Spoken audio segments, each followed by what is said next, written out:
Think you can mess with a royal guard and walk away like a champ? Well, Marcus sure thought so. And now, he's nursing a shattered ego, missing a few teeth, and oh yeah, dealing with assault charges. Let's break down the exact moment this overconfident bully realized he'd made one massive mistake, and why going head-to-head with elite soldiers is never, ever the smart move. But hey, before we dive into this intense breakdown, don't forget to smash that like button and subscribe so you never miss stories like this one. The crowd outside Buckingham Palace was buzzing, tourists laughing, families snapping selfies, and that signature British charm lingering in the air. Then, like a thundercloud rolling into a sunny day, Marcus appeared. Massive, tattooed, muscles flexing under a tight shirt like he was trying to pick a fight with gravity itself. He shoved his way through the crowd with zero shame, his hulking presence slicing through the peaceful scene like a wrecking ball in a teacup shop. People turned, whispered. You could feel it, something was off. Marcus's eyes darted around, filled with contempt. He wasn't here to admire history or take cute palace pics. He was hunting for attention. Trouble. Chaos. In his pocket? Brass knuckles. Yeah, dude wasn't just flexing, he came ready to throw hands. Why? Because deep down, he hated everything the palace symbolized. Wealth, royalty, order. It was the world he felt rejected by, and today he was going to let it know. As he pushed forward, the vibe shifted. Parents instinctively pulled their kids closer. Conversations died down. Eyes followed him like he was a walking red flag. The crowd gave him space, not out of respect, but out of fear. And then he locked eyes with his target, a royal guard standing by the gates. There he stood, stoic, still, perfectly postured in that iconic red uniform. Marcus scoffed. The silence of the guard only fueled his frustration. He wanted a reaction. He wanted fear. But the guard didn't even blink. That drove Marcus mad. With a smirk that reeked of arrogance, Marcus stormed up to him. Oi. Tin soldier. What's the matter? Cat got your tongue? He bellowed, face just inches away from the guard.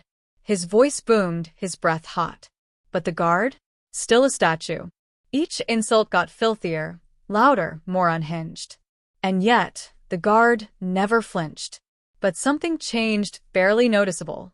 A flicker. A flicker in the guard's eyes. A tiny shift. A warning. The calm before the storm. Then suddenly, boom. Marcus's fist launched forward, brass knuckles gleaming in the sunlight like a snake's fang. The crowd gasped. Phones went up. Eyes widened. But just as the punch neared the guard's face, everything changed. With a movement so smooth it looked choreographed, the guard dodged and delivered a counterstrike so sharp, so fast, it sounded like a thunderclap when Marcus's face met the pavement. His teeth scattered like broken chess pieces. The gasps from the crowd turned to stunned silence. Even the air seemed to pause. The guard? He calmly stepped back, straightened his uniform, and resumed position, buttons still shining, jaw set, unshaken. That punch? It didn't just break Marcus's teeth, it shattered his pride. Now you'd think Marcus would back off, right? But no. He got up, furious, Confused. embarrassed. He circled the guard, pacing like a lion with a limp, throwing every insult in the book. You scared, huh? You can't even look me in the eye. Still nothing. The guard's eyes never wavered. His silence? It wasn't weakness, it was power. His mind wasn't even there anymore. It was flashing back to battlefields soaked in rain, bullets flying past, brothers in arms beside him. This wasn't just a guy in a red coat. This was a trained warrior, standing tall through every storm, physical or mental. His medals? Not decoration. They were scars with shine, each one telling a story of resilience, of sacrifice, of surviving what most people wouldn't even imagine. A group of school kids watched from the side, wide-eyed. Their teacher, a former soldier, whispered, "Those medals, they aren't for show. They're earned." Suddenly, the kids weren't just watching a royal guard. They were witnessing something powerful, true discipline. Marcus? Still boiling. Still spitting venom. But deep inside, that swagger was crumbling. Then came the moment. The guard shifted ever so slightly. His eyes narrowed. His grip tightened on his ceremonial rifle. It wasn't much, but it said everything. To anyone trained, it was clear.